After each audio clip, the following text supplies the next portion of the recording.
أعوذ بالله من الشيطان الرجيم بسم الله الرحمن الرحيم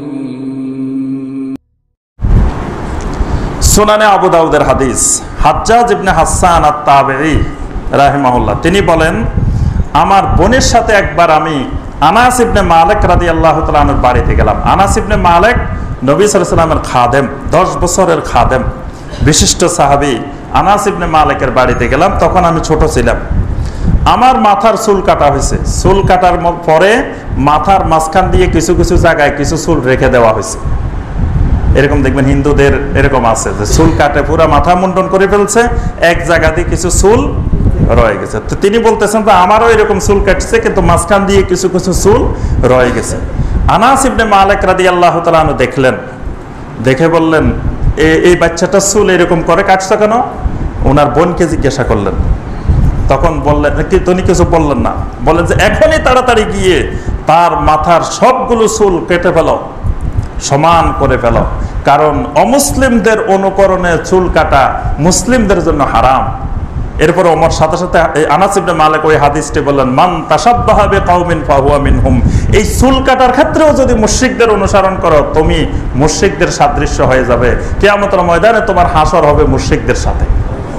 আজকে আমাদের ছেলেরা, মেয়েরা, যুবক যুবতীরা, ভাই বোনেরা সবাই দেখা যায় সেলুন দোকানে চতুর্পাশে সাজানো থাকে মুশরিকদের চুলের কাটিং। দেখা যায় অমুক হিন্দু, অমুক বুদ্ধ, অমুক খেলোয়াড়, অমুক শিল্পী, অমুকের চুলের কাটিং ছবি দিয়ে দিয়ে জিজ্ঞাসা করে আপনি কোন কাটিং এ চুল কাটবেন। আমাদের যুবকেরা গিয়ে গিয়ে ওইসব কাটিং এ চুল কাটে। অমুসলিমদের অনুসরণ এখানে স্পষ্ট এই চুলের ব্যাপারে সুনানে আবু দাউদের হাদিস যে আনাস ইবনে মালিক রাদিয়াল্লাহু তাআলা আনহু বলেন, মান তাশাব্বাহা বিকাউমিন ফাহুয়া মিনহুম। হাজ্জাজ ইবনে হাসানকে তাড়াতাড়ি এই চুলের কুফরি সংস্কৃতি থেকে তাকে বাঁচাও। তাও আবার যুবক না, দেখেন শিশু অবস্থায়। যুবকের জন্য, বৃদ্ধের জন্য যেটা হারাম, শিশুর জন্য সেটা হারাম। ইবনে সিরিন রাহিমাহুল্লাহ তিনি একজন তাবেঈ ছিলেন। তিনি বলেন যে একবার হুযায়ফা ইবনুল ইয়ামান রাদিয়াল্লাহু তাআলা আনহু এক বাড়িতে গেলেন, এক তাবেঈর বাড়িতে গেলেন। তাবেঈর বাড়িতে গিয়ে তিনি দেখলেন যে ওই বাড়িতে এমন কিছু থালা বাসন, যেই থালা বাসনগুলো অমুসলিমেরা ব্যবহার করে। দেখবেন আমাদের দেশের হিন্দু বাড়িতে এমন কিছু থালা বাসন আছে যেগুলো মুসলিম বাড়িতে নাই। কিছু প্লেট, কিছু থালা বাসন, এরকম কিছু জিনিস আছে। এই হুযায়ফা ইবনুল ইয়ামান রাদিয়াল্লাহু তাআলা আনহু, যিনি সাহিবু সিররু রাসূলিল্লাহ সাল্লাল্লাহু আলাইহি ওয়াসাল্লাম, নবী সাল্লাল্লাহু আলাইহি ওয়াসাল্লামের গোপন কথার তিনি ভান্ডার, সেই হুযায়ফা ইবনে ইয়ামান তার বাড়িতে গেলেন। দেখলেন যে কিরে, এই বাড়িতে অমুসলিমদের থালা বাসনের মতো থালা বাসন, অমুসলিমদের চেয়ারের মতো ফার্নিচারের মতো ফার্নিচার।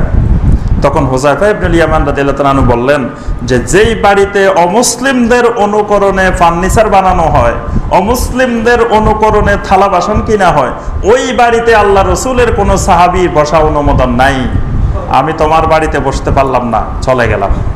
হুযায়ফা ইবনুল ইয়ামান রাদিয়াল্লাহু তাআলা ওই বাড়ি থেকে চলে গেলেন, বললেন যে তোমার এগুলো পরিবর্তন করো। মান তাশাব্বাহা বিকাউমিন ফাহুয়া মিনহুম।